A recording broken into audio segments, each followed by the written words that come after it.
So after another infamous Birmingham game, we got the Middlesbrough match. And the Middlesbrough match was very unenjoyable. It started off, it felt like, we could score goals. Ball over the top, and Pavlidis just simply helped it into the net, Keeper didn't come out. Defence was static, basically, just watching the ball over the top, letting Pavlidis just latch onto it. And 1-0 up to Leeds United. Get in.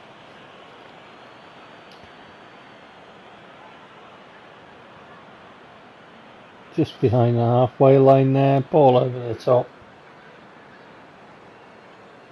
Guided into the net, left foot from Pavlidis, 1-0 Leeds United. And then things started happening in the game, and I started feeling certain things in the game and seeing certain things in the game. Middlesbrough get the shot away. They became very fast, as you can see from that little bit there. When they get the shot away, and the preceding bits of getting the shot away, just a very fast, movement of Middlesbrough players there. This was a feature in the game at this point. We got the ball to Pavlidis, he worked himself some good space away from the defenders and should have hit the target. No question, in my opinion. If you're a striker getting paid and you're in sufficient space, that's a clear chance to hit the target, and he failed. So I was disappointed. This happened. Middlesbrough ball over the top. Now, I've got a defender there, and their man has gone into a shooting motion, much like Koyalipu did in the Birmingham game. The game programming is prioritising that Middlesbrough player has opportunity to connect with the ball, that the ball is prioritised for the Middlesbrough player. His foot is into my defender and goes through my defender, but that is no foul. Now, remember the Birmingham game? This is a very similar position for shooting on one leg with the foot raised, and the game program prioritised the Birmingham player to have the ball, not my attacker. So in defence, not my defender, and in attack, not my attacker. Will I make that one set of rules for the AI and one for me? A separate set of rules for me? And in both occasions here, it is the AI that can go through my player, that can, just clatter my player, they can do what they want to my player. In my defender's position against Middlesbrough, his foot was going through my defender. There, it was disregarding my attacker. So the game programming was prioritising the AI in the Middlesbrough game and in the Birmingham game. There is no argument, and if anybody would like to try me. Yeah, do that. Anyway, back to Middlesbrough seemingly able to move very fast and everything else, and they get the ball to their man, and he misses the target, which is inexplicable from there, really. Just like I, criticised my own striker Pavlidis for failing to hit the target, the Middlesbrough player there really should have hit the target. Here, we cannot catch their man. He somehow gets around our defender, and we cannot catch him. I did check his speed stats to see if he got boosted speed stats, but he realistically got, better speed stats than my defender. What I will say to counter that is, when my players realistically have greater speed stats than opposition, I notice that it makes the opposition go faster than my players. So again, there's a separate set of rules going on. The stats work for the AI, but they don't for my team. And that the AI can turn that on and off when it wants. I don't have any functionality in my tactics or my options or anything like that, or any buttons, special buttons on my pad. So Middlesbrough score. This match is, it's not right. Middlesbrough just seem to be faster and stronger everywhere at this point, and it started off feeling quite fairly on my pad, until I scored, and then, the game changed.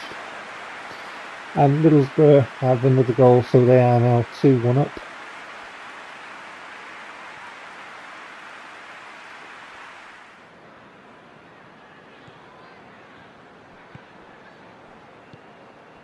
Middlesbrough passing it around now, and the spacing of their players has got bigger, and that just generally means that for us, when we try and get the ball, not only do the AI have seemingly boosted stats and a quicker and more accurate passing and everything else, but we have to work quite hard to get the ball generally. Anyway, here we are with the ball attacking.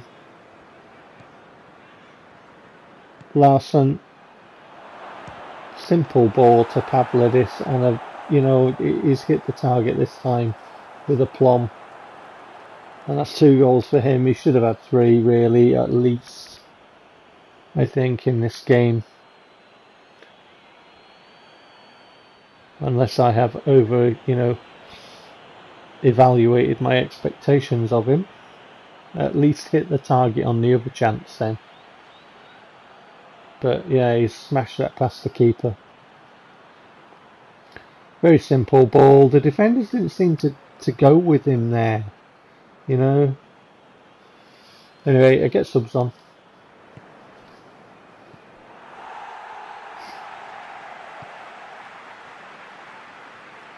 So we're in the 81st minute. And I was panicking at that point. I didn't know what to do because, for some inexplicable reason, my players just weren't there. They weren't there. Very odd. One Middlesbrough player, his universe has just imploded. His world has ended. And the referee calls time on that. It finished 2-2. So another game where there were things not right with it, and a direct comparison in a respect, some respect to the Birmingham game. Although it was a bit of a contrast because I was defending, whereas in the Birmingham game I was attacking. Pause and peruse at your leisure. Matchday 16 results.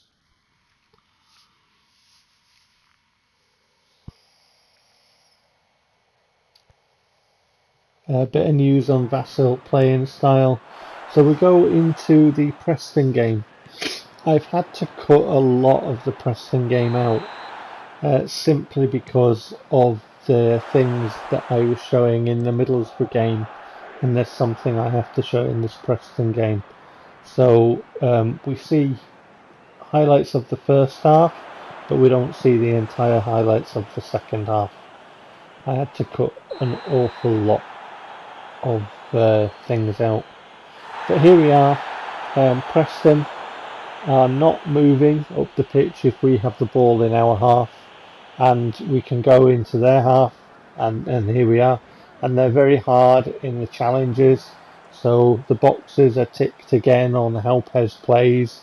Everything that I've been saying for years is once again visually proved to be totally and utterly correct. There Goyos manages to get a shot away because they won't move, see. So the plan is obviously to chip the balls over the top, which we did. We found Goyos in space, but then the defenders close in, and here Preston score. That was quite an easy goal for them as well. So I I'm just very frustrated. Yeah, Medic Maniac wafting his arms everywhere. Very frustrated with the run of games I've had in my session and all the vile, repulsive, structuring of program that results in all the things that go against the player, the separate set of rules that the player has to adhere to, where we cannot match what the AI does. These things that reviewers don't see that I'm getting in every single game and showing it. I mean, if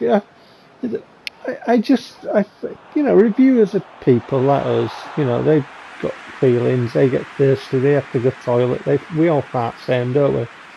So reviewers aren't any different to you or I. They're just people, and yet somehow, they just don't write about these things that we see. I mean, the very first match in this playthrough that I did, as soon as I kicked off, the AI just backed off. And if you see that little clip there, well, I've missed this, but if you see that little clip there, Preston were attacking, and as soon as my players touched the ball in defence, they all ran away. What team plays like that? Right? So if you're saying, this is a really good game of football, PES plays really, really well, that's nothing like football. It's just nothing like it. And then as a games program, what you've got is a program where the player with the pad in their hands is faced with, well, do I want to bother attacking them or not? They've all run off. And if I attack them and they get the ball, they might come down the pitch and score. Do I want to lose this football match? If I'm at 1-1, do I want to bother playing? Do I want to hang on to my point? And as a video game then, it doesn't work. This is just blatant cheating. So I've got the ball with Goyos in the penalty area, and all of a sudden on my pad I couldn't move him and he wouldn't respond. So I thought, well, what's going on here? So I paused it and I had a look, and their players just come up to him, right? Now, if Goyos is not fouled, then the game program won't run the animations of Goyos being hit by something. And then I won't lose control of Goyos on my pad. But I did. So the game program acknowledges that Goyos has been fouled and that is a foul. Since I'm in the penalty area, the game program has decided to run the bit with, it's programmed to not give a penalty in that scenario. That means, nice goal by Goyos here, by the way, that means that the game program is structured to a separate set of rules for itself, so it doesn't have to concede a penalty. So, I'm telling you, I'm interpreting correctly the visual things that PES is outputting, right? There is no argument on that. PES cheated. Should have had a penalty. But nice goal by Goyos. I was finally allowed to score in this game, and I use those words because that's genuinely how it felt. And then Preston, easy as you like, bag another one, and I'm 2-1 down. So yeah, if you can't tell, I'm really, really fed up with my sessions that I've been having. I keep, putting it on and stuff and doing a little bit more, and I keep getting the same things. Every team seemingly just runs off and doesn't want to actually come forward, and the onus is on me every single time to come forward and try and play, at which point it fouls me, cheats, comes down the pitch and scores. Match day 17 results, but that's the facts of how PES plays. If you're a reviewer, how do you miss that?